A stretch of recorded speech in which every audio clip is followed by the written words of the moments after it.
Enquête ce soir sur le dépistage du coronavirus. La Belgique n'aurait pas suffisamment testé depuis le début de la crise. Résultat, des médecins ont triché et des filières parallèles se sont mises en place. Révélation dans un instant. Notre deuxième enquête sera consacrée à la cigarette électronique. En quelques années, elle a permis à plus de 40 millions de personnes dans le monde d'arrêter de fumer. Et ça ne fait pas l'affaire de l'industrie du tabac. En toute discrétion, elle organise la riposte pour conserver sa part du gâteau. Bienvenue dans Investigation.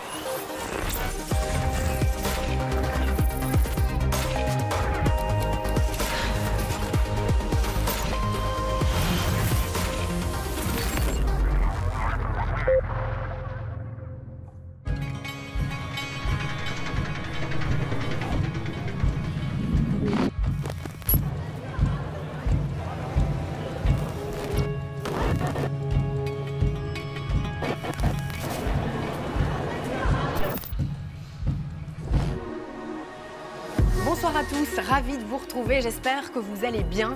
Voilà à quoi ressemblent aujourd'hui nos centres commerciaux totalement déserts, des magasins qui doivent rouvrir d'ici quelques jours, mais la lutte contre le Covid-19 continue et les critiques affluent. La Belgique a-t-elle tardé à réagir, surtout en matière de tests de dépistage? Ces derniers jours, Investigation a enquêté. Nous avons découvert comment des médecins contournent les règles fixées par le gouvernement, des règles jugées trop restrictives en matière de tests. Face à nos caméras, ils l'avouent, ils ont fraudé pour protéger leurs collègues et pour sauver des vies. Dépistage, le grand raté, c'est une enquête de Tristan Godard et Guillaume Volner avec Gary Wantier, Serge Scott et Billy Mousse.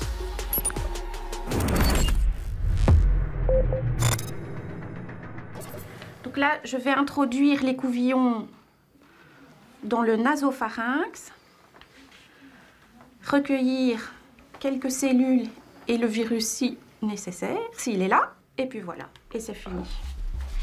Ce frottis, réalisé sur ce patient, c'est ce que l'on appelle une PCR. C'est le test le plus utilisé au monde pour dépister le Covid-19. Je vais le mettre dans un bac et le labo passe régulièrement chercher les échantillons. Vous en avez fait beaucoup depuis le début de la crise? La première semaine, quand ça s'est mis en route, une vingtaine, ils vont par jour, mais là on monte en fréquence quand même assez bien. La PCR, c'est le test au centre de toutes les polémiques. Depuis le début de la crise, la politique de dépistage menée par les autorités est critiquée par une partie du monde médical, et notamment par des infectiologues reconnus comme Leila Belkir. Je crois que les personnes qui prennent les décisions sont loin, vraiment loin de la réalité de ce que l'on vit sur le terrain. En tout cas, l'Allemagne, ce que je vois, c'est qu'ils ont quand même testé beaucoup plus large, avec une quantité de tests par rapport à la proportion d'habitants qui est beaucoup plus importante. Ils ont testé, ils ont pu tracer, ils ont pu mieux confiner les gens qui étaient malades et l'entourage. Et au final, ils ont quand même un taux de mortalité qui est moins important, beaucoup moins important que le nôtre. Au total, un peu plus de 266 000 tests PCR ont été réalisés en Belgique. Mais au pic de l'épidémie, début avril, notre pays a pris du retard, notamment sur l'Allemagne. À cette période, la Belgique n'a réalisé que 7 tests pour 1000 habitants, là où nos voisins allemands en comptent plus du double. En réalité, l'Allemagne n'a fait que suivre les recommandations de la plus haute instance sanitaire de la planète, l'Organisation mondiale de la santé. We have a simple message for all countries. Test, test, test. Test every suspected case.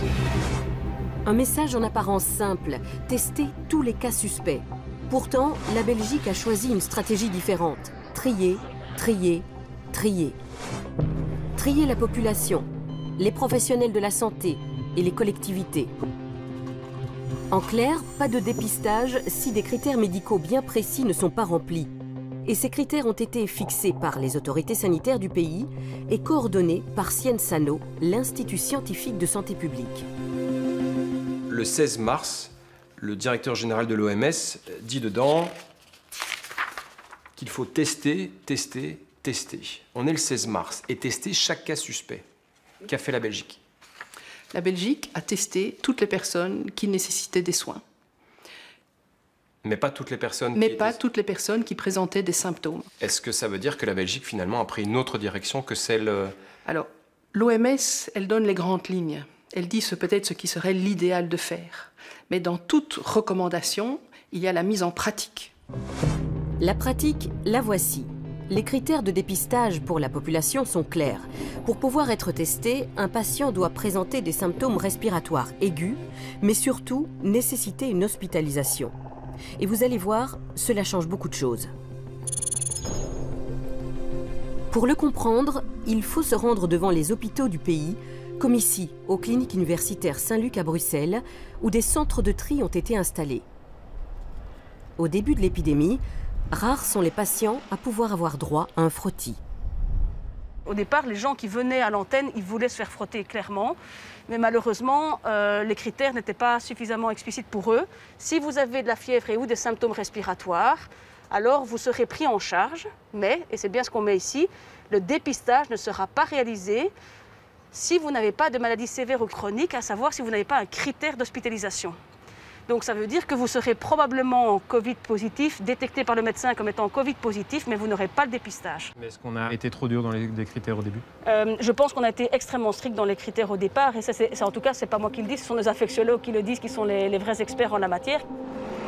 Dans cet hôpital, en un mois de temps, 1278 personnes se sont présentées pour un dépistage. Mais seuls 362 ont pu avoir droit à un test PCR, c'est-à-dire à peine 28%. Autrement dit, 916 personnes se sont vues refuser un test de dépistage. Pour Leila Belkir, l'intention derrière ce tri est plutôt claire.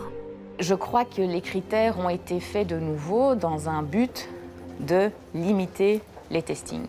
Est-ce qu'on a créé ces critères pour limiter du coup le nombre de tests que l'on devait faire et envoyer au labo? La question se pose autrement. Il faut savoir que quelque part un test c'est important. Pourquoi? Pour poser un diagnostic quand la personne a besoin de soins spécifiques.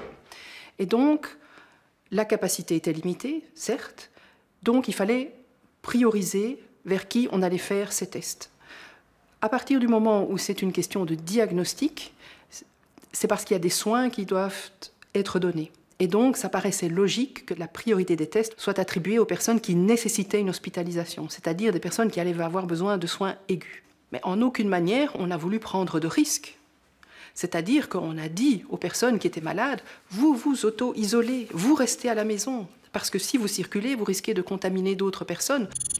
À Saint-Luc, comme dans d'autres hôpitaux belges, des milliers de patients sont donc repartis infectés par le Covid-19, sans dépistage, avec pour recommandation de se confiner. Et pendant que la population se confine, le monde médical, lui, réagit. Quand les morts commençaient à arriver les uns après les autres, on s'est rendu compte qu'il ne fallait pas compter sur le fédéral pour les avoir. Vous avez menti? Oui. Tout le monde a enfreint les règles. Quand il a fallu le faire, on l'a fait. Pour investigation, des médecins ont accepté de raconter comment ils ont contourné les règles dictées par les autorités de santé. Des règles qui ont longtemps fait polémique. Pour obtenir un dépistage, le personnel soignant devait présenter des symptômes d'infection, mais aussi de la fièvre, un critère essentiel, pourtant très contesté par le monde médical. Beaucoup de médecins ont triché. Si vous savez qu'un test peut changer les choses pour des membres de votre personnel, vous ajoutez ces symptômes sur le papier et vous pouvez alors demander une PCR. C'est évidemment un faux quand vous dites à quelqu'un qu'il a de la fièvre alors qu'il n'en a pas. Pour pouvoir réaliser une PCR et demander un remboursement à l'INAMI, il faut remplir ce type de document. Comme plusieurs de ses confrères, ce médecin a mentionné de faux symptômes pour entrer dans les critères de dépistage. Le but, pouvoir enfin tester le personnel soignant en première ligne. C'est un risque, oui, mais vu l'état de la pandémie, c'est indispensable. Les règles, on le dit souvent, sont faites pour être contournées. On voulait éviter une épidémie au sein du personnel. Vous êtes sûr que l'adhérence aux règles est bien meilleure si une personne sait qu'elle est porteuse du Covid. Pour beaucoup, difficile de comprendre pourquoi la Belgique limite à ce point le testing. Comme il est impossible de dépister avec un test PCR, Certains hôpitaux vont donc faire passer massivement des scanners thoraciques au personnel. Le scanner permet lui aussi de détecter la présence du coronavirus dans les poumons. Puisque les tests n'étaient pas disponibles par frottis, on a fait passer des scanners à tous les personnels qu'ils souhaitaient. Ça, c'est interdit ou pas de faire des scanners? Je pense que vous ne correspondez pas vraiment aux critères de remboursement d'un scanner thoracique. Ça va coûter beaucoup plus cher à l'État, évidemment. Tous les hôpitaux ont fait ça. Un scanner thoracique, c'est remboursé combien par l'INAMI? 200 €? Un frottis PCR, c'est combien? 40? 50? Les hôpitaux ont fait des centaines de scanners et ils ont coûté beaucoup plus cher que des frottis. Pour tester une grande partie du personnel soignant, ce médecin, comme beaucoup d'autres, a donc menti, contourné les règles et rempli de fausses déclarations. Ces faits, nous les avons rapportés à l'Institut scientifique de santé publique. Ça me paraît complètement disproportionné. Là, franchement, ça me paraît complètement disproportionné. Je pense qu'il y a beaucoup d'informations qui est passées dans la presse. Je pense qu'il y a eu beaucoup d'angoisse et beaucoup de stress. Et c'est le gros avantage de nous, ici, à Scienzano, et aussi dans les groupes de travail que l'on a avec les cliniciens, les microbiologistes, les hygiénistes, c'est que justement, on peut prendre de la distance. Et que quand on fait des recommandations, on prend la distance utile. Parce que nous pouvons encore le faire, parce que nous ne sommes pas au contact des personnes qui sont, elles, exposées et qui est peut-être tout à fait justifié qu'ils aient des angoisses et que du coup on réponde de manière non appropriée à une angoisse qui est légitime. Les critères de dépistage sont aussi d'application pour les collectivités, comme les maisons de repos. Jusqu'il y a peu, seules les personnes présentant des symptômes respiratoires aigus pouvaient être testées. Là aussi, ces règles ont vraisemblablement engendré des problèmes. Au début de la crise, il n'y avait pas de dépistage. Il y avait des dépistages dans les hôpitaux où on voulait éviter la saturation, qui est tout à fait compréhensible. Mais à mon avis, on a omis de faire quelque chose pour avoir des tests dans les maisons de repos. Stéphane Verheyden a perdu ses 2 parents à 6 jours d'intervalle, infectés chacun à leur tour par le coronavirus. Tous deux vivaient dans la même maison de repos, dans la même chambre. Contrairement à son père, sa mère n'a pas pu être testée rapidement. Elle n'entrait pas dans les critères de dépistage. Ce que Stéphane regrette aujourd'hui, c'est le manque d'anticipation et d'explication de la part des autorités. Je peux placer les décisions aussi qu'elle n'ait pas pu être testée plus vite ou plus tôt. Mais je regrette qu'on n'ait pas été plus clair envers, à mon avis, des centaines et des milliers de gens qui ont vécu la même chose que moi, où on a dit on teste pas parce que c'est... On n'est pas, il faut presque être, au début de la crise, il fallait presque être sûr qu'on était positif pour pouvoir être testé. Et ce qui a probablement engendré aussi le problème dans pas mal de maisons de repos. Les chiffres officiels publiés par Scienzano le démontrent. La majeure partie des victimes du virus, ce sont des octogénaires. Les maisons de repos et de soins ont été complètement laissées de côté depuis le début de l'histoire. Hein. Est-ce qu'on a fait une erreur avec le non-dépistage prioritaire dans les maisons de repos? Oui, évidemment. Ça a été une grave erreur de ne pas dépister dans les maisons de repos. On sait que c'est eux qui vont mourir. On sait que ce sont les personnes âgées. Ce sont nos aînés qu'il fallait protéger. Cette surmortalité dans les maisons de repos, certains l'ont vu venir et ont refusé d'attendre une réaction des autorités. On nous a promis des tests pendant longtemps. Et naïvement, au début, on pensait les voir arriver. On s'est rendu compte qu'on n'aurait pas les tests de nous-mêmes et que s'il fallait trouver une solution, c'était nous qui allions devoir la trouver et pas vraiment recevoir de l'aide de quelqu'un d'autre, quoi. Ce médecin traitant suit plusieurs patients dans une maison de repos. Fin mars, il demande aux autorités fédérales et régionales des tests PCR pour le personnel soignant, car il soupçonne une épidémie au sein de l'institution. Ces tests lui sont refusés, car à l'époque, les employés ne remplissent pas les critères de dépistage. On savait très bien ce qu'il fallait faire pour qu'on puisse bénéficier des frottis. C'est-à-dire? C'est-à-dire qu'il fallait mentir sur les symptômes que les gens avaient et dire qu'ils faisaient de la fièvre, ou sinon ils ne nous auraient jamais envoyé des frottis, on n'aurait pas pu les passer dans les machines au laboratoire. Qu'est-ce que vous avez fait du coup avec chaque personne que vous avez dépistée? On leur a dit, écoutez, vous n'avez pas de symptômes, mais si on vous pose la question, vous avez fait de la fièvre, vous êtes malade, vous toussez, vous avez mal partout.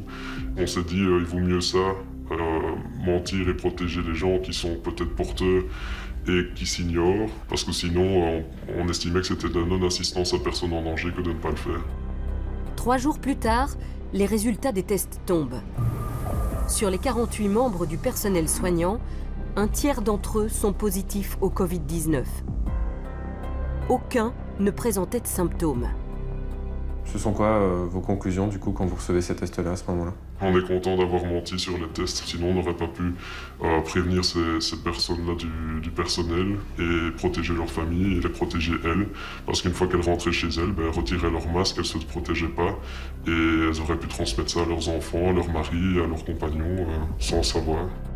Des soignants qui auraient pu également contaminer le reste de la résidence. Pour ce médecin, aucun doute, les critères médicaux étaient trop stricts. Et la décision de dépister systématiquement est arrivée trop tard. Oui, il aurait fallu le faire plus tôt, il aurait fallu depuis bien longtemps les faire. Et une fois qu'il y avait 13, 15, 20 morts, c'était trop tard pour les faire. En Belgique, il faut attendre le 7 avril pour que le gouvernement fédéral décide enfin de procéder à une première vague de dépistage dans les maisons de repos. Près d'1 mois après les premières victimes du Covid-19. Ce dépistage, certains l'ont attendu longtemps. Bonjour docteur. Bonjour. Voilà docteur, j'ai un petit souci. Nous sommes le 22 avril dans une maison de repos bruxelloise. Steve Doyen, le directeur, attend le résultat des tests PCR effectués il y a déjà 6 jours.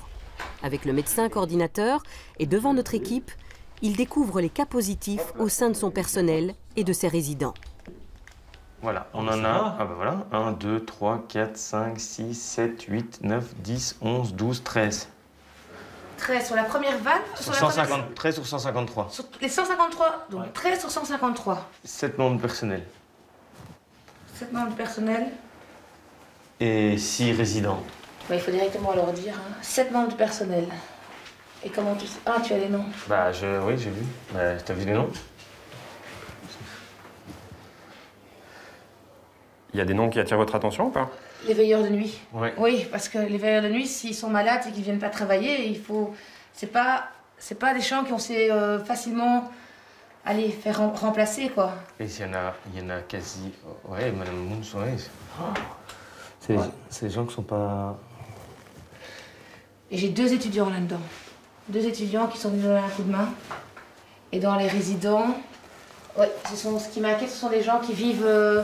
Sont des personnes désorientées, qui vivent dans des petits groupes d'une dizaine de personnes et donc qui ont beaucoup d'interactions avec d'autres.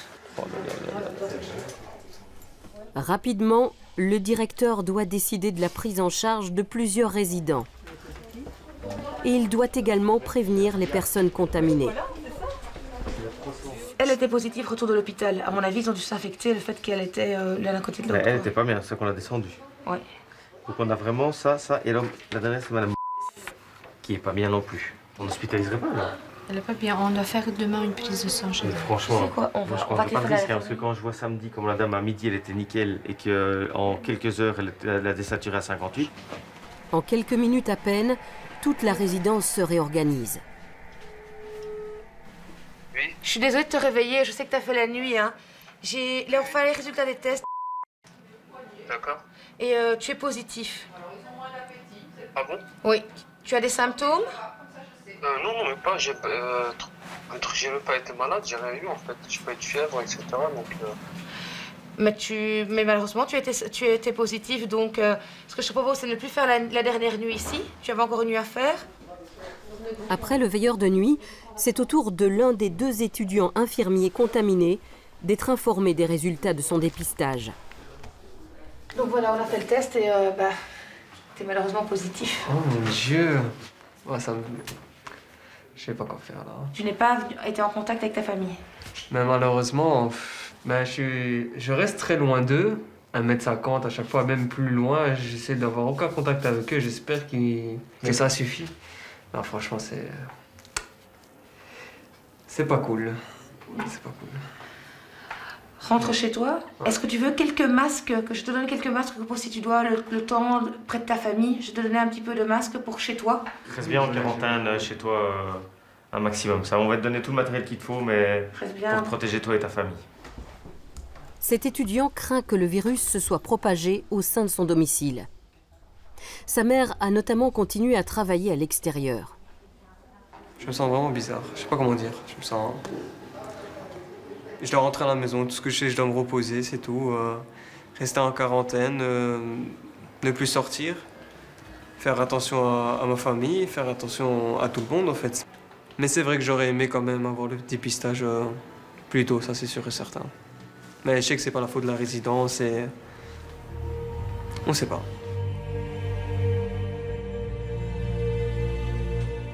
Je suis triste parce que quand on voit le jeune qui s'est donné à fond et qui nous rend service, et je me dis que je suis chef d'entreprise où c'est moi qui ai mis ces personnes en premier front, bah, je me sens très touché parce que c'est moi qui suis responsable de ces jeunes.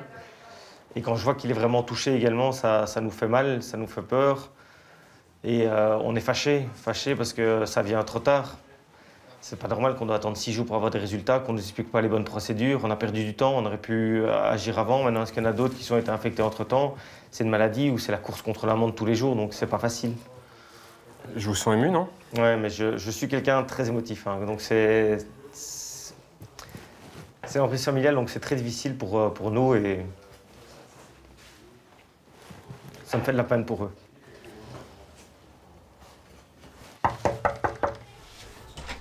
Dans la maison de repos, l'annonce est parfois un peu plus heureuse. Voilà, on a reçu les résultats, messieurs, dames. Alors, oui. Vous attendez ça avec impatience? Ben oui, bien sûr. Alors, vous êtes tous les deux négatifs. Ah, mais c'est une bonne nouvelle. Ça vous fait plaisir? Votre avis. On va pouvoir ressortir de la chambre et retourner au restaurant? Aussi, oui. Sortir. Sortir, peu importe où, mais sortir. Allez, tant mieux alors. Hein? On a comblé. On est comblé. Vous voulez une frite? Mais la bonne humeur est de courte durée.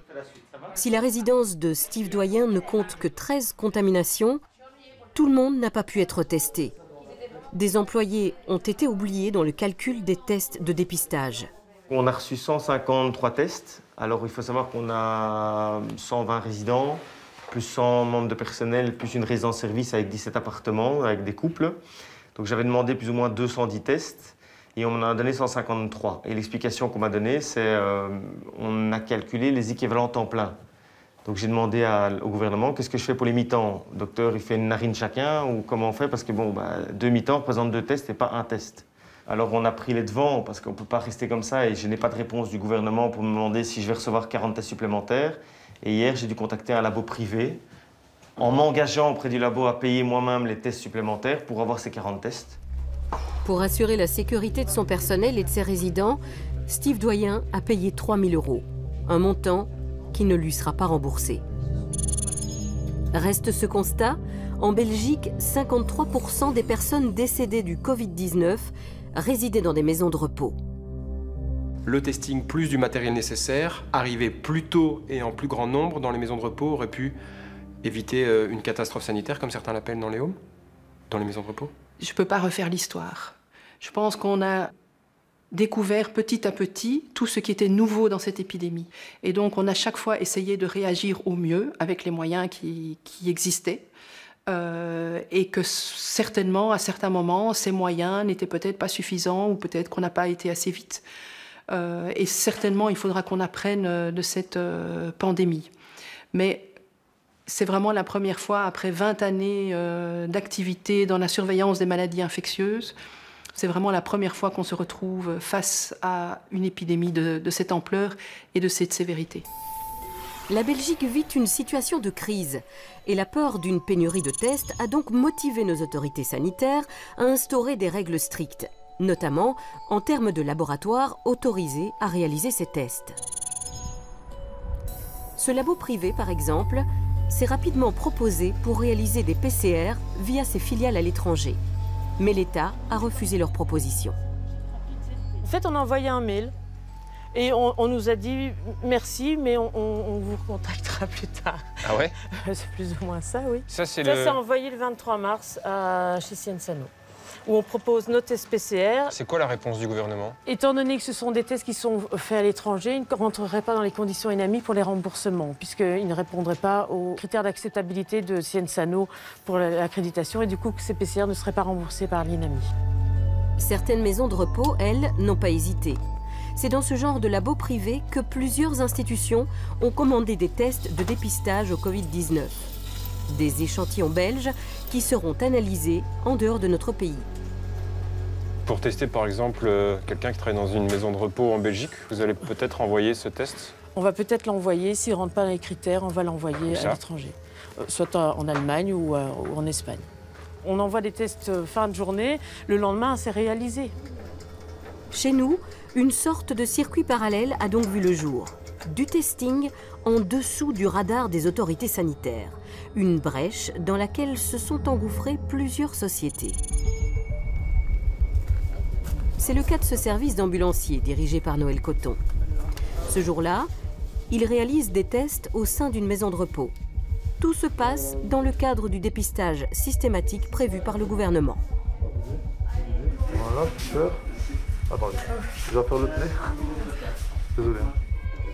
Enfin, ça c'est pour le côté pile.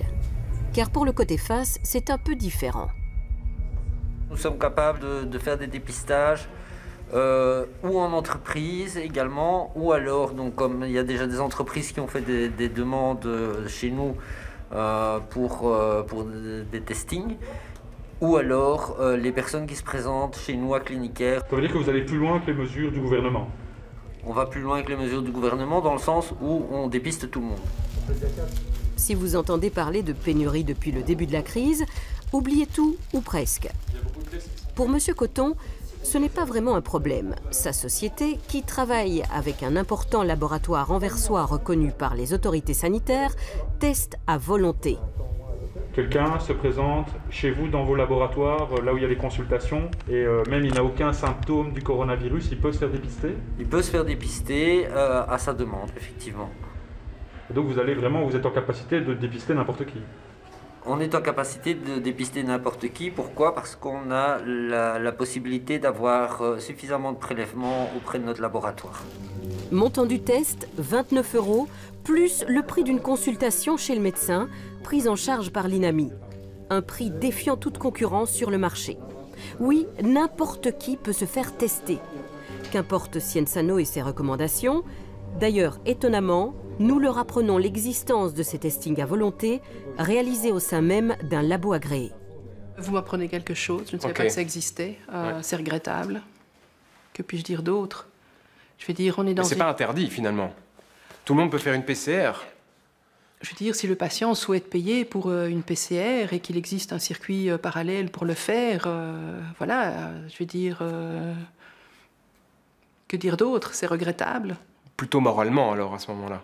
Oui, c'est regrettable de les utiliser pour dans d'autres circonstances que les indications pour lesquelles on en a besoin. Parce que même si la capacité de test a augmenté, elle n'est pas illimitée.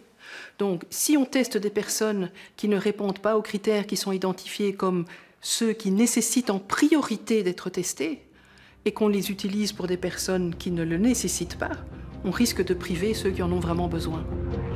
À croire que notre politique de dépistage fonctionne à deux vitesses. D'un côté, des professionnels de la santé qui courent après les tests, quitte à devoir contourner les règles imposées par les autorités sanitaires. De l'autre, un business qui risque de s'adresser uniquement à ceux qui ont les moyens d'être dépistés, à leurs frais, sans être remboursés. À l'heure du déconfinement et pour de nombreuses semaines encore, le dépistage reste un enjeu majeur au centre de toutes les préoccupations.